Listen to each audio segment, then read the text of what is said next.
Saúdo a todos na paz e na graça do Senhor Jesus Cristo. Hoje vamos dar continuidade à série A Ordem da Salvação, ou conhecida como Ordo Salutis.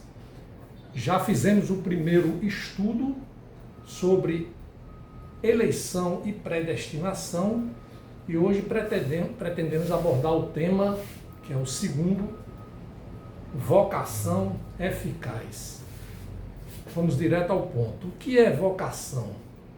O significado do termo vocação está normalmente e popularmente atrelado à capacidade natural que se tem para o exercício de determinada profissão. Vocação, por exemplo, para pedreiro, para médico, para mecânico, engenheiro, advogado, etc. Ou mesmo a vocação serve para compreender o desempenho de atividades que podem se confundir com a profissão formal. Por exemplo, vocação para cantar, jogar bola, prática de esportes, para cozinhar, falar, escrever, aprender idiomas, tocar instrumentos, etc. Vamos dizer que essa vocação representa a visão do mundo. E as pessoas que nascem com certos talentos até se esquecem de que estes talentos promanam da vontade de Deus, da sua permissão. Não vamos tratar aqui desse tipo de vocação. Na verdade, vamos abordar o termo vocação na visão bíblica. E aqui já podemos acrescentar que vocação é o mesmo que chamado. Vocação é o mesmo que chamado. E esse chamado, sobre o qual vamos estudar, não é um chamado qualquer, por mais relevante que seja, mas é um chamado especial. Por quê? Esse chamado é para a salvação. E não se trata de salvação aqui na terra, mas salvação para a eternidade. Então, entramos no assunto que faz parte dessa série de estudos, a aplicação da vocação ou chamado na ordem da salvação. Vamos entender sobre essa vocação ou chamado para a salvação de acordo com o que é revelado na palavra de Deus, isto é, a Bíblia, as Escrituras Sagradas. Então voltemos rapidamente aos estudos anteriores para lembrar a ordem da salvação, a Ordo Salutis, e vamos verificar esta ordem aqui. Nós temos 9 itens e nós vamos, se Deus quiser, tratar em estudos consequentes sobre cada um desses itens.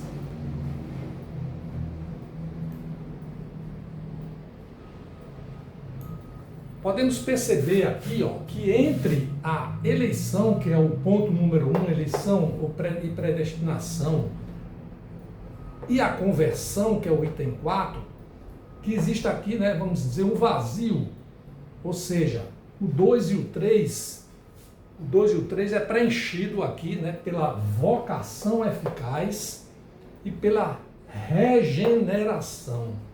Então esses primeiros 4 itens seriam eleição, predestinação, vocação eficaz, regeneração e conversão.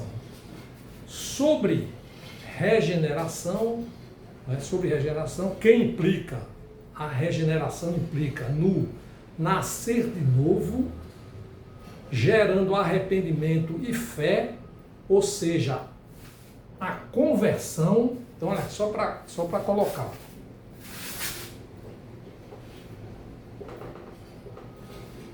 Arrependimento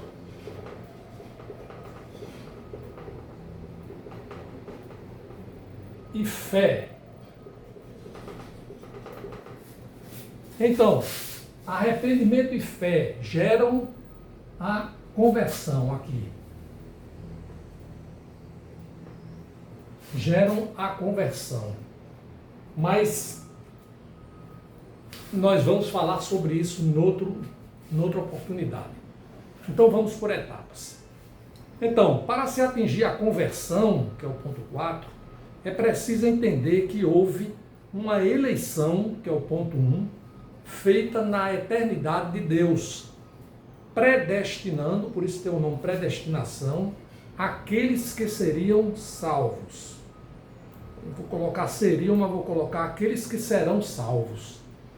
Isso foi estabelecido pela vontade soberana de Deus, de acordo com os seus santos propósitos ou divinos propósitos, quando sequer existia um mundo criado e muito menos pessoas, a obra-prima de Deus.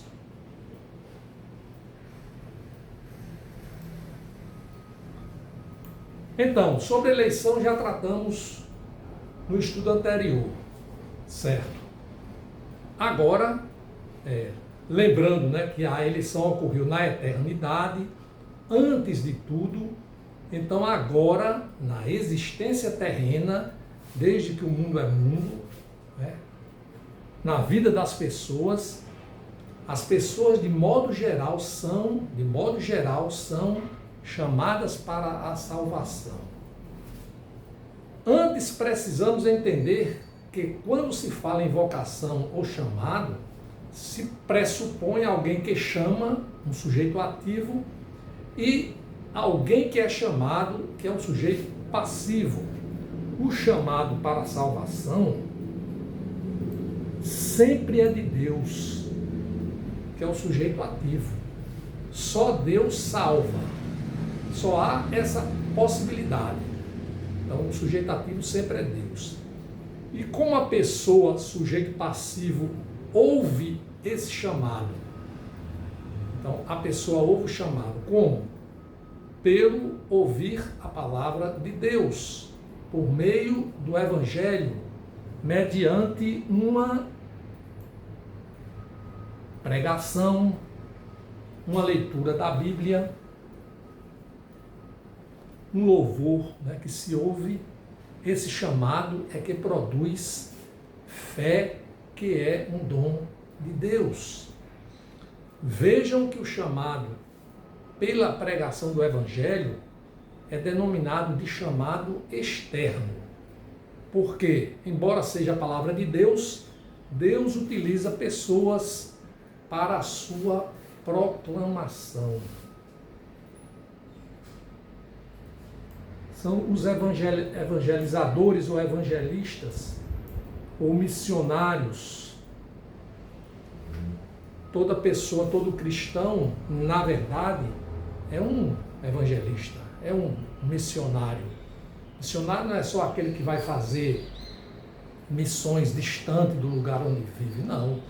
Ele faz uma missão, por exemplo, pregar o evangelho para o vizinho, pregar dentro da sua própria casa, para o seu filho, para o seu irmão, para o seu pai, para a sua mãe. Tudo isso aí, que é a obrigação do cristão, a obrigação natural, ou seja, a obrigação divina do cristão, daquele, né, que se converte. Então, ele pratica, né, essa proclamação do Evangelho. Vocês repararam aqui que na ordem da salvação há uma qualificação, né, atrelada à palavra vocação. Veja aqui, vocação não está isolada. Tem vocação e o termo aqui eficaz. Vocação eficaz. Então não é simplesmente vocação, não é só um chamado. Tem que ser um chamado eficaz. Então, E por que isso? Vamos primeiro saber o que é que significa eficaz. Eficaz é aquilo que produz o efeito desejado, que atinge o seu objetivo. Isso é eficaz. Esse chamado externo, essa proclamação do Evangelho, nem sempre é eficaz. Isso é o que explica, né? Porque muitas vezes nós que evangelizamos, nós cristãos que evangelizamos, nós muitas vezes temos, né, a impressão, pela lógica humana, pela nossa percepção, né, que sempre é equivocada, né, de dizer, né, fulano não recebeu, não aceitou a palavra de Deus.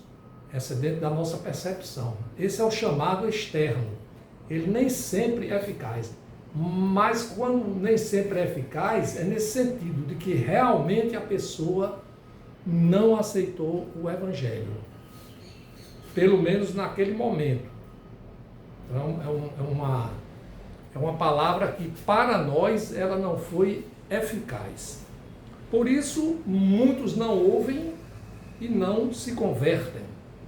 O chamado existe, ele é materializado, né, propagado, mas não atinge a sua finalidade.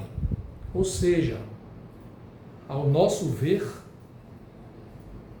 tenho de dizer sempre isso com cautela, né, porque nós não sabemos os propósitos, né, os desígnios de Deus. Ao nosso ver, as pessoas não aceitam a salvação. E não se convertem na realidade, aí já é na questão do propósito de Deus, elas não se convertem porque, na verdade, elas não foram eleitas. Essas pessoas não foram eleitas. Lembram-se aqui da eleição? Antes da fundação do mundo, alguns foram eleitos para a salvação por Deus, pela vontade soberana de Deus. Contudo, existe também um chamado, dito chamado interno, que vem de Deus para o homem. O homem não só ouve o chamado externo, não só recebe a palavra de Deus através de pessoas, mas também ouve o chamado interno, que produz, olha lá, meus irmãos, produz, terceiro ponto aqui, a regeneração. Então, esse chamado interno é que torna o homem regenerado e com capacidade para entender e reconhecer o pecado. E aí sim, se arrepender e receber o dom da fé de Deus. Veja bem o agir de Deus como é maravilhoso, né? É muito profundo, mas é exatamente isso que se depreende do contexto da Bíblia. Nós não estamos aqui inventando, falando qualquer coisa, não é a questão de criar-se, né, uma doutrina. Então veja bem, ele ouve o chamado interno que produz a regeneração, de modo que aí ele se arrepende e pela fé que recebe de Deus, ele se converte. Aí atinge aqui, conversão, que vem pelo arrependimento e fé. Dá para entender, não é? É exatamente isso. Esse chamado interno, vamos repetir, é o que produz a fé. A fé foi causada pelo ouvir a palavra de Deus. O homem se sente agora, né, vocacionado, chamado por Deus para ele. Então é o momento do arrependimento, é o momento que a fé faz que o homem veja, sinta essa necessidade. E nesse caso, os já eleitos, voltamos lá, os já eleitos, eles são inexoravelmente alcançados pelo chamado, que é a antessala, é o que precede, né? A regeneração e a consequente conversão. Essa é a vocação ou chamado eficaz, ou seja, produz efeito para a salvação. E aqui não há nenhuma contribuição humana, tudo provém da soberania de Deus. Deixe-se claro que o chamado externo é a proclamação material do Evangelho pelo homem que um dia se converteu. Porque o Evangelho é pregado por um cristão, ou seja, alguém convertido, remido, que teve os seus pecados perdoados. E ali ele está no exercício, vamos dizer assim, da sua fé, e é verdade. Entenda-se que neste caso, embora pregada pelo homem, o que se prega é a palavra de Deus. Nunca é a palavra do homem, né?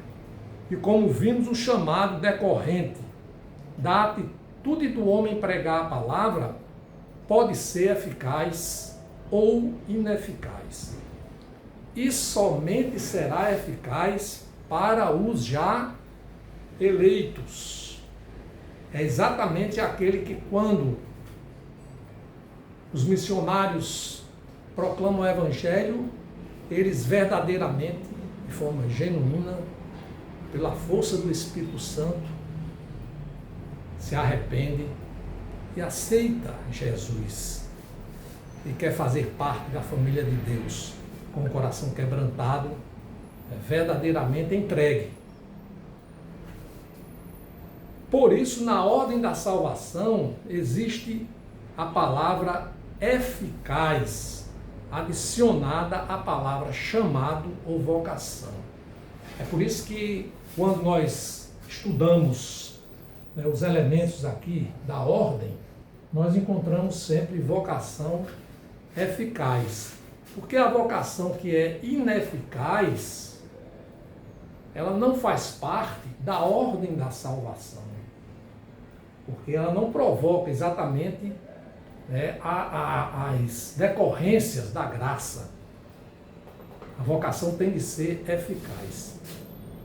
É a aplicação, a ordem da salvação é a aplicação de Deus na existência das pessoas. Então, continuemos aqui.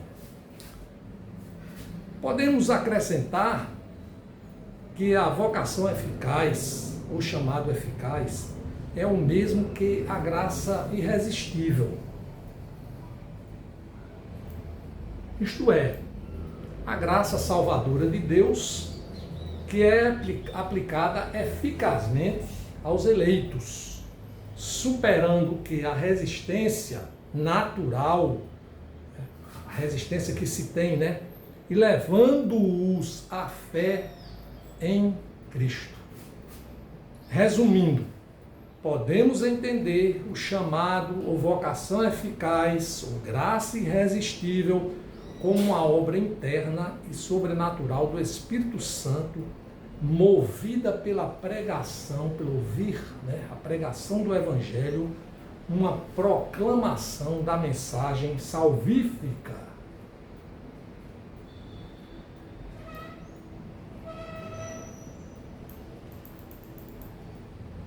Meus irmãos, é importante deixar claro que somente a palavra de Deus, e não qualquer palavra do homem, é que serve para convencer e persuadir.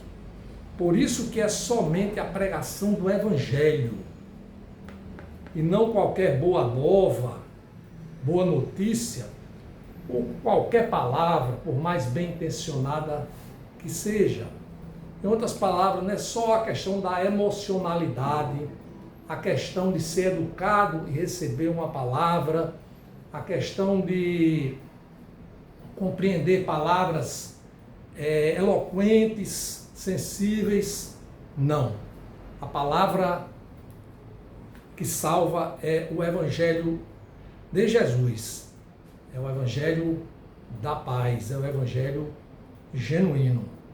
Paulo disse em Coríntios que a fé não se apoiava em sabedoria humana. Vamos ler aqui 1 Coríntios 2, 1 a 5, pela sua importância, que é a mensagem a respeito do Cristo crucificado. Irmãos, quando estive com vocês, diz o apóstolo Paulo, anunciando-lhes o mistério de Deus, não o fiz com ostentação da linguagem ou de sabedoria, porque eu decidi nada saber entre vocês, a não ser Jesus Cristo e este crucificado. E foi em fraqueza, temor e grande tremor que eu estive entre vocês. A minha palavra e a minha pregação não consistiram em linguagem persuasiva de sabedoria, mas em demonstração do Espírito e de poder, para que a fé que vocês têm não se apoiasse em sabedoria humana, mas no poder de Deus. Que palavra esclarecedora! Muita gente sai, tentando trazer as pessoas para Cristo, buscar a salvação dos perdidos, mas procurando uma forma inteligente, uma forma persuasiva, uma estratégia, mas muito longe da palavra simples, profunda, realmente a palavra do Evangelho, ou seja, a boa nova. Então, é a palavra que salva. Sempre se diz, Sempre se diz essa frase, o Evangelho converte e o não Evangelho, ou seja, qualquer palavra pode convencer ou convence. Paulo também ensinou que o Evangelho que ele pregava não era um outro Evangelho diferente. Diz assim Paulo, veja nessa passagem agora deixa eu ver aqui.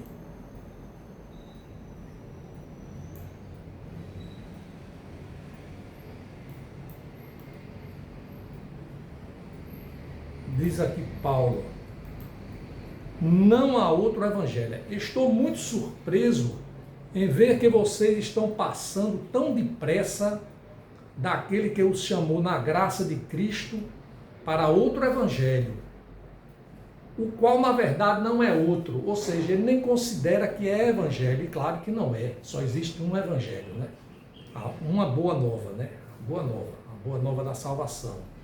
Jesus morreu na cruz, ressuscitou no terceiro dia, foi sepultado, ressuscitou e veio exatamente para nos salvar, nos livrar dos pecados, pagar a dívida. Então, é exatamente isso aqui, ele diz, não é outro. Porém, há alguns que estão perturbando vocês e querem perverter o evangelho de Cristo.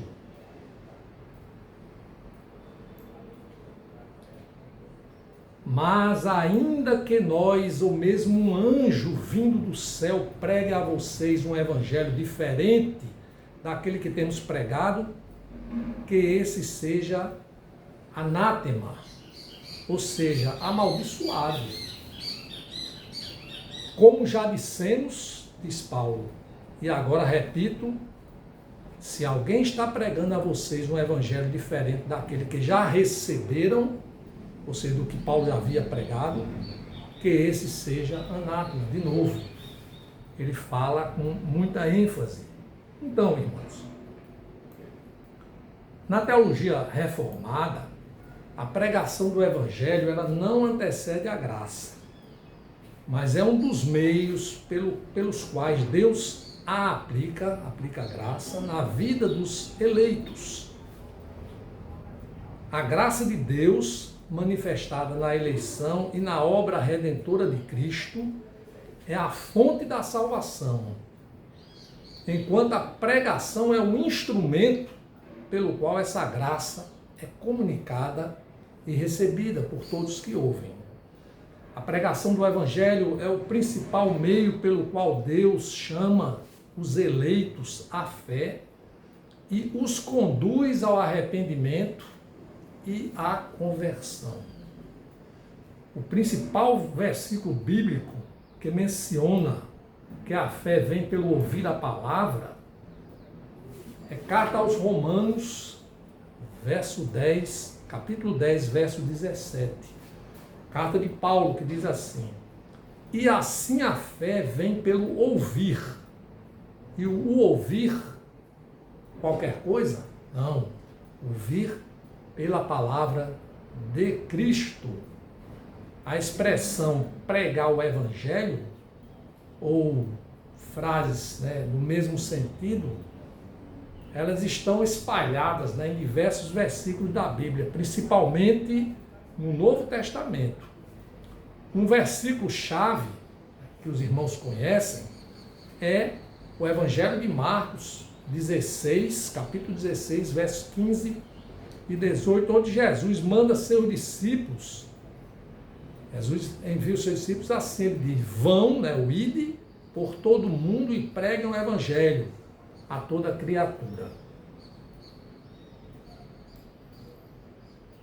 Vejamos 1 Coríntios 9,16, onde Paulo fala da sua obrigação de pregar o Evangelho. Então, vamos ler aqui essa passagem que diz assim: porque se anuncio o Evangelho, eu não tenho do que me gloriar, porque estou obrigado a fazê-lo. Ai de mim se não pregar o Evangelho. Em Romanos 3, 19 e 26, aí Paulo descreve o que se chama o cerne do Evangelho, incluindo a ideia, né, de que todos pecam e todos também precisam da graça de Deus. Continuemos aqui trazendo referências sobre pregação, porque é necessário, né? A pregação, como nós estamos falando aqui de vocação irresistível, chamado, e o Evangelho está atrelado a tudo isso. Vamos ver aqui Gálatas 1, 6, 9, que diz assim, ó, Paulo ainda: estou muito surpreso, foi isso que eu acabei de ler agora, eu me lembrei aqui, né, que eu tinha anotado, Gálatas 1, 6, 9, é que a pregação de outro evangelho, que ele diz que é anátema, mesmo o evangelho vindo, se fosse, né, de um anjo vindo do céu, ele diz que sendo diferente daquele evangelho genuíno, que seja amaldiçoado, né, aquele que prega. Temos também, né, a célebre grande comissão em Mateus, Evangelho de Mateus 18, 19 e 20, que diz Jesus, né, diz aos discípulos: vão e façam, né, discípulos de todas as nações, batizando em nome do Pai, do Filho e do Espírito Santo, ensinando-os a guardar todas as coisas que eu tenho ordenado a vocês. Ou obedeçam a Jesus, e eis que estou com vocês todos os dias até o final dos tempos. Vamos agora para Romanos 10, 14 e 17. Diz Paulo, exortando, né? Como, porém, invocarão aquele em que não creram? E como crerão naquele de quem nada ouviram? Está falando exatamente sobre a proclamação do Evangelho. E como ouvirão se não há quem pregue? E assim, olha lá, que nós já citamos anteriormente, a fé vem pelo ouvir e ouvir a palavra de Cristo. Segunda carta a Timóteo, também escrita por Paulo, capítulo 3, verso 15. E que desde a infância, Paulo está exortando o discípulo dele, Timóteo, né? Ele diz que desde a infância você conhece as sagradas letras, as escrituras, né? Que podem torná-lo sábio para a salvação, olha lá, salvação em fé em Jesus Cristo, pela fé em Jesus Cristo. Ou em Cristo Jesus, como está alinhado aqui na tradução. Mateus 24, 14 diz: e este evangelho do reino será pregado em todo o mundo, para que se dê testemunho a todas as nações, e então virá o fim. Jesus falando nos momentos que antecedem a tribulação ali, e ele está mostrando que há necessidade de que o evangelho seja pregado, né, em todo o mundo, para que venha o fim. 1 Tessalonicenses 1,8 diz assim: porque a partir de vocês, carta de Paulo, porque a partir de vocês a palavra do Senhor repercutiu não só na Macedônia e na Acaia, é que o evangelho estava se alastrando, né? Mas a fé que vocês têm em Deus repercutiu em todos os lugares, a ponto de não termos necessidade de dizer mais nada a respeito disso. Nesse ponto aí, para que ele estava falando aos Tessalonicenses. Hoje nós sabemos, né, da imperiosa e urgente necessidade, como sempre foi, né, da pregação do Evangelho. Segundo Timóteo, segunda carta a Timóteo 4:2 diz que pregue a palavra, insista, quer seja oportuno, quer não, corrija, repreenda, exortem com toda paciência e doutrina. Estamos concluindo já essa passagem sobre a pregação do Evangelho. Atos 8:4-8 diz, conta que Filipe ia pregar o Evangelho a todos que passavam por ali. Filipe prega em Samaria. E aqui vai dizendo que eles estavam dispersos e iam por toda parte, pregando a palavra. Atos 8:25, agora diz que os discípulos foram dispersos, né? E eles pregavam a palavra por onde quer que eles fossem. Aqui o verso 8:25. Eles, porém, tendo dado o seu testemunho e pregado a palavra do Senhor, voltaram para Jerusalém e evangelizavam muitas aldeias dos samaritanos. Atos 20:24, veja o que Paulo fala. Paulo declara assim, porém nada considero a vida preciosa para mim mesmo, desde que eu complete a minha carreira e o ministério que eu recebi do Senhor Jesus para testemunhar o Evangelho da graça de Deus. Finalmente, 1 Pedro 1:23-25, é importante essa citação aqui também porque diz respeito à anunciação do Evangelho. Então diz assim, porque vocês foram regenerados, aqui ele fala da palavra regenerados, que nós vamos estudar na próxima aula, se Deus quiser. Vocês foram regenerados não de uma semente corruptível, porque a regeneração, a semente que faz a regeneração é Deus, mas de uma semente incorruptível, mediante a palavra de Deus, ouvindo o Evangelho, a qual vive e é permanente. Aí ele diz, porque toda a humanidade é como a erva do campo, e toda a sua glória é como a flor da erva. Aí ele explica, a erva seca e a flor cai, mas a palavra do Senhor permanece para sempre. E tem essa conclusão, por isso que vê aqui o versículo, esta palavra que permanece para sempre é o Evangelho que foi anunciado a vocês.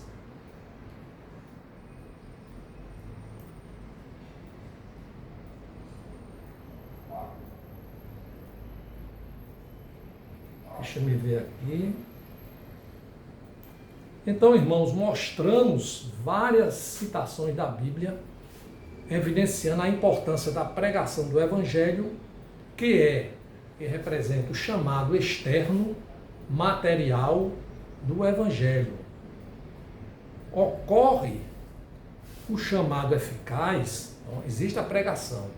Aí eu estou dizendo agora que ocorre o chamado eficaz quando o Espírito Santo usa a pregação para convencer os pecadores de seus pecados e para atraí-los a Cristo, como eu fui atraído, como todo cristão é atraído, resultando em uma resposta, olha a resposta do cristão, de fé e obediência.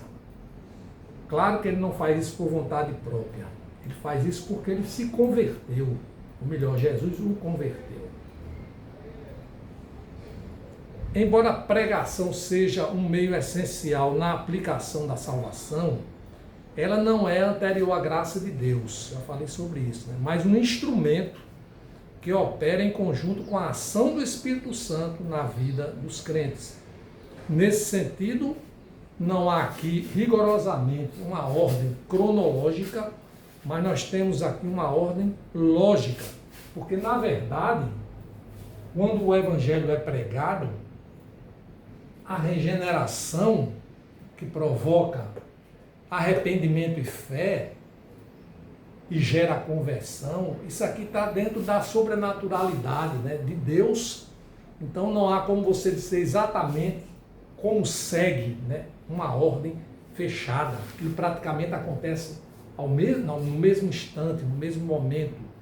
Então não há esses passos rigorosos como nós com a nossa mente mediana e medíocre, né, quer, né, muitas vezes forçar. Em resumo, a ordem da salvação reformada, que é que nós estamos colocando, né, nesses estudos, estabelece que a graça de Deus é a fonte, é o nascedouro, é a graça. Cristo é o meio da redenção, é o meio, Cristo. E a pregação do Evangelho é o meio pelo qual essa graça é aplicada, resultando na conversão e na vida eterna daqueles que Deus escolheu, olha a eleição, para a salvação antes da fundação do mundo. Dito tudo isso, vamos focar agora, são poucos mesmo. Vamos focar agora nos versículos principais e específicos que tratam e elucidam biblicamente o tema que estamos estudando, a vocação, o chamado eficaz ou graça irresistível. Então são 3 partes aqui para nós entendermos agora, porque nós vimos muitos versículos sobre a pregação do Evangelho. Agora vamos tentar focar exatamente no ponto da vocação eficaz, porque o irmão pode perguntar: onde está na Bíblia a vocação eficaz, ou o chamado eficaz, ou a graça irresistível? Onde está? Onde nós podemos ver que Deus falou sobre isso? Isso não será invenção dos reformadores? Isso não será a mente, né, das pessoas criando, né, uma situação? Então vamos ver aqui na palavra de Deus. Nós que cremos que somente a Escritura, né, norteia a nossa fé e a nossa prática de fé, então temos de mostrar, né, o que Deus fala para todos nós. Então Romanos 8, 28 a 30, três versos. Olha lá, presta bem atenção. Sabemos que todas as coisas cooperam para o bem daqueles que amam a Deus, daqueles que são chamados segundo o seu propósito. Então, olha lá, chamados, daqueles que são chamados, segundo o seu propósito, o propósito de Deus. Então, não é o propósito do homem. Pois aqueles que Deus de antemão conheceu, Ele também predestinou. Ou seja, aí Ele elegeu para serem conformes à imagem do seu Filho, a fim de que ele seja o primogênito entre muitos irmãos. E aos que predestinou, a esses também chamou. E aos que chamou, a esses também justificou. E aos que justificou, a esses também glorificou. Então, se você o irmão for olhar, né, com carinho aqui, os elementos da ordem da salvação, vai encontrar exatamente a eleição, vai encontrar o chamado, vai encontrar a justificação, vai encontrar glorificação, que é o último passo aqui. Então, veja bem, e o Paulo aqui não está pretendendo escrever, né, os elementos. Esses elementos aqui, ele se extrai do contexto, né, de toda a Bíblia.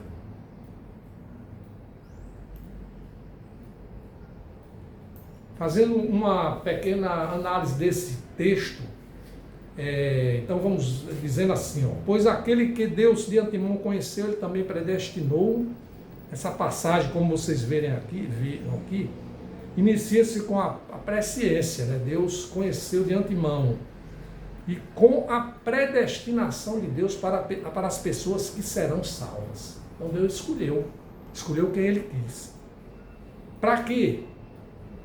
O próprio versículo ensina, para serem conformes à imagem do seu Filho, para serem conforme à imagem de Jesus. O propósito da predestinação é que os eleitos se assemelhem a Cristo em caráter e glória,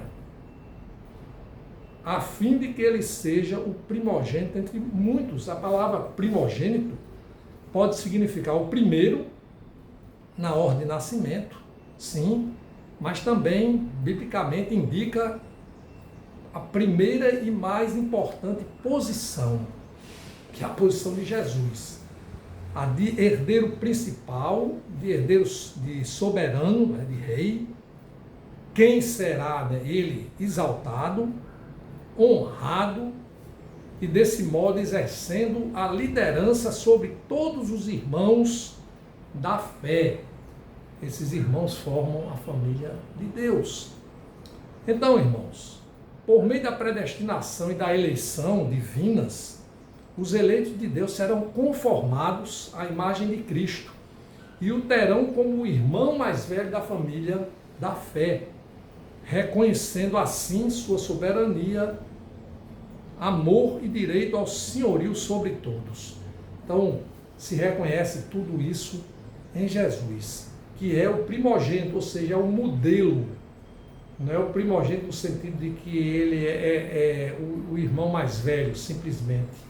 Ele é o modelo, né, que todos os cristãos seguem, porque no final das contas, os que são salvos, eles se tornam filhos de Deus, adotados. Por isso que tem a adoção, filhos de Deus. Então, veja bem, Deus escolheu aqueles que Ele quis para serem adotados. Adotados, nós vamos chegar lá, como seus filhos, por meio de Jesus. Por isso temos aqui a adoção na ordem da salvação. Vamos ver agora Efésios 1, 4, 6. Antes da fundação do mundo, veja bem, está dizendo aqui especificamente que antes da fundação do mundo, Deus nos escolheu. Olha a eleição aí, antes da fundação do mundo, não há dúvida, é a palavra de Deus. Escolheu nele para sermos santos e irrepreensíveis diante dele. Olha aqui a santificação, que é o sétimo. Então é um processo, né, que nós, quando nos convertemos, entramos num processo para sermos santos e irrepreensíveis. E nós vivemos isso até a volta de Jesus, ou quando Deus nos levar antes, mas nós estamos no processo da santificação. Em amor, acrescenta aqui Efésios 1, 4, 6. Paulo acrescenta, dizendo aqui, né? Em amor, nos predestinou para Ele, para sermos adotados, de novo adoção, como seus filhos por meio de Jesus Cristo, segundo o propósito da sua vontade. Sempre é a soberania de Deus, é o propósito dele. Deus está no começo, no meio, no fim, na eternidade da salvação. Para que ele fez isso? Segundo o propósito da sua vontade. Tem um sentido, né? Para louvor da glória de sua graça, que ele nos concedeu. Olha a graça irresistível, que ele nos concedeu gratuitamente no amado, então não precisa de esforço. Quando Deus quer, o Deus quis salvar, Ele salvou. E nós apenas revelamos, né, a Deus que nós somos, nós revelamos a Deus que nós somos os que Ele escolheu, que Ele sabe, né, porque foi Ele que escolheu. Poder se indagar agora, irmãos, onde está expressa a palavra salvação aqui? Onde é que diz aqui que foi pela salvação? Bem, vejamos, já estamos concluindo. Então, 2 Tessalonicenses 2, 13 e 14, o apóstolo Paulo falando aos crentes, vamos ler aqui, 13, 2, 2 Tessalonicenses 13, 2, 13 e 14, vamos ler. Mas devemos sempre dar graças a Deus por vocês, irmãos amados pelo Senhor, porque Deus, olha, tem coisa mais direta do que essa, os escolheu desde o princípio. Desde o princípio, ou seja, antes da fundação do mundo. Olha aqui a palavra que muita gente quer não ver. Olha aqui. Escolheu desde o princípio para a salvação. A salvação foi a escolha lá desde o princípio. Pela santificação do Espírito e fé na verdade. Foi para isso que também Deus os chamou mediante o nosso Evangelho, para que vocês alcancem a glória do nosso Senhor Jesus Cristo, que é o propósito. Glorificado. Porque Jesus disse que nós seremos glorificados por Ele, aqueles que nele creem, no final, né? No começo, né? Da eternidade para nós. E finalmente, 2 Timóteo 1, 9 e 10, que diz assim, que nos salvou, olha aí, a salvação de novo, e nos chamou ao chamado para a vocação eficaz, com santa vocação, não segundo as nossas obras, ou seja, nós não temos esse poder, mas conforme a sua própria determinação e graça, que nos foi dada em Cristo Jesus, antes dos tempos eternos. Olha de novo aí, a eleição foi antes dos tempos eternos. Então não tem como, né, nós evitarmos que a salvação já houve, foi uma escolha de Deus. A santa vocação aqui é o cumprimento dos propósitos de Deus, consoante a sua própria vontade e graça. Graça é favor imerecido, ninguém merece a graça. Graça que não é obtida pelo esforço humano, mas somente por meio de Jesus, que concedeu antes da fundação do mundo. Normalmente, os que pregam sobre a vocação, o chamado eficaz, aí concluímos essa parte. Vamos agora para um exemplo prático, né? Na própria Bíblia. Os que pregam sobre vocação ou chamado eficaz, normalmente, eles sempre as pessoas trazem o exemplo prático, materializado em Lucas 19, quando a palavra de Deus narra sobre o episódio envolvendo o publicano, né, Zaqueu. Eu vou ler aqui, eu sei que as pessoas conhecem, mas a palavra de Deus é para ser lida sempre, né? Não tem como, tem de sempre ler. Então diz assim: entrando em Jericó, Jesus atravessava a cidade. Eis que um homem rico, chamado Zaqueu, chefe dos publicanos, procurava ver quem era Jesus, mas não podia por causa da multidão e por ele ser de pequena estatura. Então, correndo adiante, ele subiu num sicômoro, uma árvore, a fim de ver Jesus, porque ele havia de passar por ali. Quando Jesus chegou àquele lugar, olhando para cima, disse: Zaqueu, desça depressa, porque hoje preciso ficar na sua casa. Zaqueu desceu depressa e o recebeu com alegria. Todos que viram isto murmuravam, dizendo que Jesus tinha se hospedado com um homem pecador. Zaqueu, por sua vez, se levantou e disse ao Senhor: Senhor, vou dar a metade dos meus bens aos pobres. E se roubei alguma coisa de alguém, vou restituir 4 vezes mais. Então Jesus lhe disse: hoje houve salvação nesta casa, pois também este é filho de Abraão. Aí Jesus encerra dizendo assim: porque o Filho do Homem veio buscar e salvar o perdido. Que lição maravilhosa! Veja bem, irmãos, que coisa. Na narrativa bíblica, temos que Zaqueu, ele procurava ver quem era Jesus. Ele já sabia quem era Jesus, pela fama de Jesus, pela boa fama do Senhor. E ele fez um esforço incomum. Ele já era um homem, né? Primeiro também ele era muito pequeno, como se reconhece no texto. Porque ele aí subiu em uma árvore. Então, com a expectativa de que Jesus passaria por ali. Por causa disso, muitos que leem a palavra de Deus acham que o homem pode buscar a Jesus. Ou seja, o homem é que vai atrás de Jesus por conta própria. Dá um estalo assim e o homem diz: agora eu quero ser de Jesus.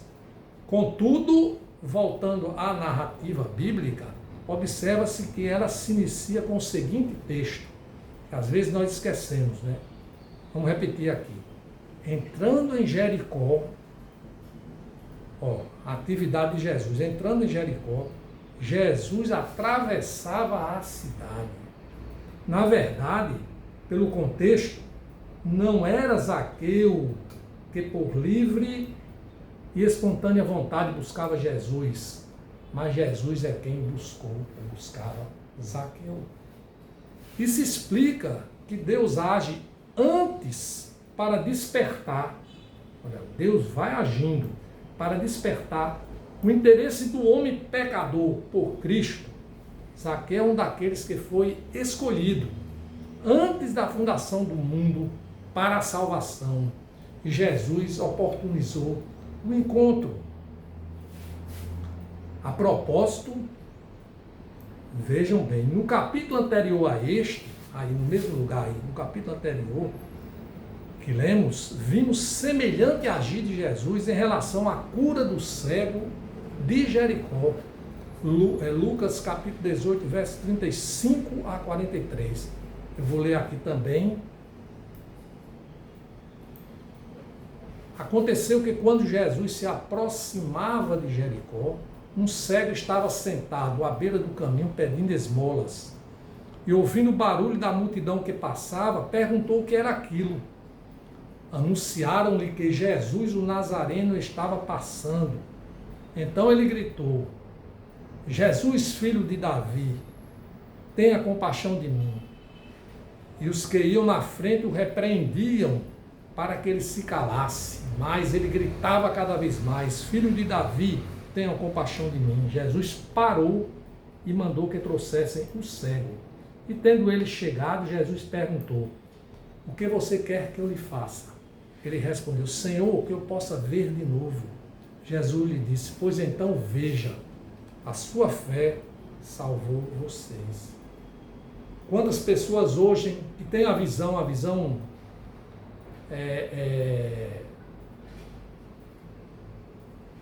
de enxergar, né, as coisas, não conseguem enxergar o que é necessário, ou seja, a graça de Jesus. Pois então veja, a sua fé salvou você. Então a fé, olha, vê a fé. Mas por que isso aconteceu? Olha o final. Imediatamente ele passou a ver de novo e seguia Jesus, glorificando a Deus.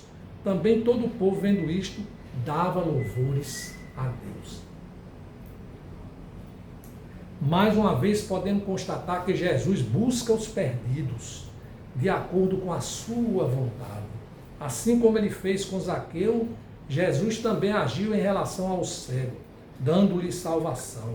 E tem feito isso desde que o seu reino iniciou aqui na terra. Ele tem buscado os eleitos para que eles se revelem, se arrependam, tenham fé, se convertam, enfim, creiam nele. O que a gente pode ver aqui, irmão, só para ilustrar essa parte, o que aconteceu com Zaqueu e o que aconteceu com o cego é exatamente esse momento aqui, ó, a regeneração. Então ele ali, ele recebeu o conhecimento através de Deus, necessitando o arrependimento, e ali ele foi transformado, ele nasceu de novo. Que, consequentemente, aqui, eles se arrependeram, tiveram fé, né? Se arrependeram, foram convertidos naquele momento.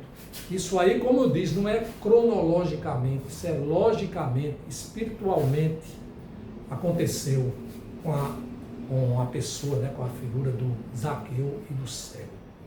E o que acontece, né? Continua acontecendo. Conclusão. Vimos no estudo anterior que Deus na eternidade elegeu e predestinou aqueles que Ele quis para a salvação. Vimos aqui no estudo de hoje que aqueles que Ele escolheu, Ele também chamou de forma eficaz para que ouvissem a palavra, o Evangelho, e por meio da regeneração sobrenatural vinda unicamente de Deus, se arrependessem e fossem dotados de fé, operando a conversão. A pregação do Evangelho, como vimos, é um tema central na Bíblia, com diversos versículos, como nós vimos também, que enfatizam a importância de compartilhar a mensagem da salvação em Jesus Cristo, e somente em Jesus Cristo. Esses versículos mostram, né, que estão na Bíblia, a necessidade de se pregar o Evangelho a todas as criaturas e a responsabilidade de os cristãos de anunciar essa boa nova, aliás, a única verdadeira boa notícia. Na soteriologia cristã reformada, ou seja, na doutrina da salvação, soteriologia, doutrina da salvação, podemos entender que chamado eficaz é uma etapa da Ordo Salutis, em que Deus chama uma pessoa para si. A vocação ou chamado eficaz, ou graça irresistível, é um chamado interno provocado pela ação regeneradora do Espírito Santo, guarda a relação, quer dizer, a vocação chamada eficaz, guarda a relação, mas é diferente do chamado externo, no qual uma pessoa ouve a mensagem do Evangelho, mas nem sempre é eficaz. Por isso que só conta aqui o chamado eficaz.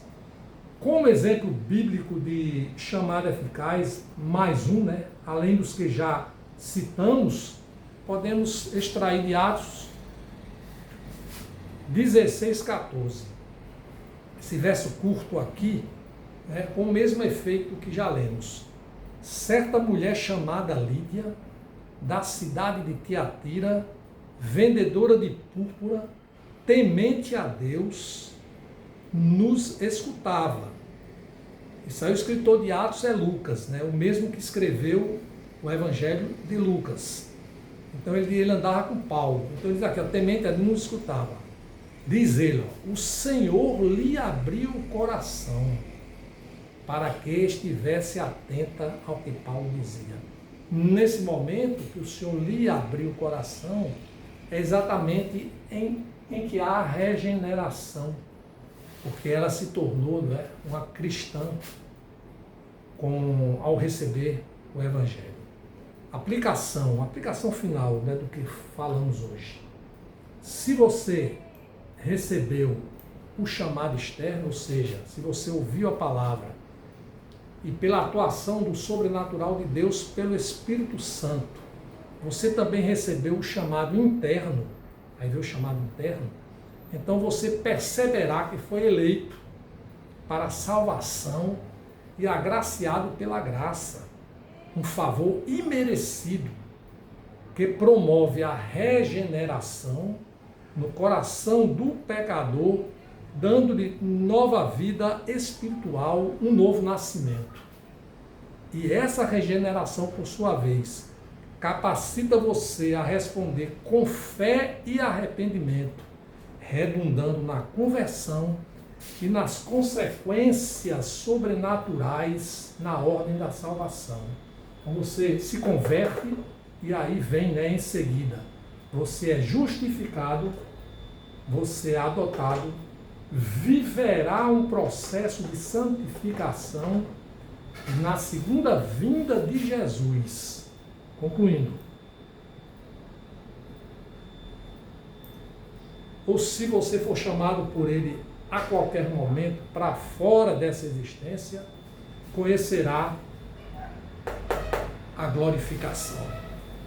A graça de Deus é a causa. A regeneração é o resultado dessa graça, que capacita o novo nascimento. E a fé com arrependimento é a resposta do homem a essa nova vida, vida em Cristo. Essa é a conversão que transforma o pecador em crente, ou seja, um cristão que além de ser salvo, é autorizado a pregar o Evangelho, ou seja, a ser coadjuvante no reino, a levar a palavra, o chamado externo, para que por meio do agir do Espírito Santo venha a salvar os perdidos. Entenda isso, irmãos, e nunca mais deixe de pregar o Evangelho, em tempo e fora de tempo, até a segunda vinda de Jesus, ou quando deixar essa existência. Encerro citando o profeta Isaías, 55, 7, ensinando, profeta ensinando, conforme o Antigo Testamento, aqui, que o ímpio abandone o seu mau caminho, e o homem mau os seus pensamentos. Converta-se ao Senhor, que se compadecerá dele, e volte-se para o nosso Deus, porque é rico em perdoar. E aí, irmãos, nós encerramos hoje esse estudo sobre vocação ou chamado eficaz ou graça irresistível.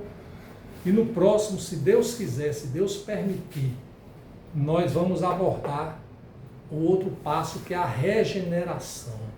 E aí nós vamos caminhar na ordem da salvação, que é a aplicação de Deus, da salvação na vida dos crentes, das pessoas que se convertem para a honra e glória dele.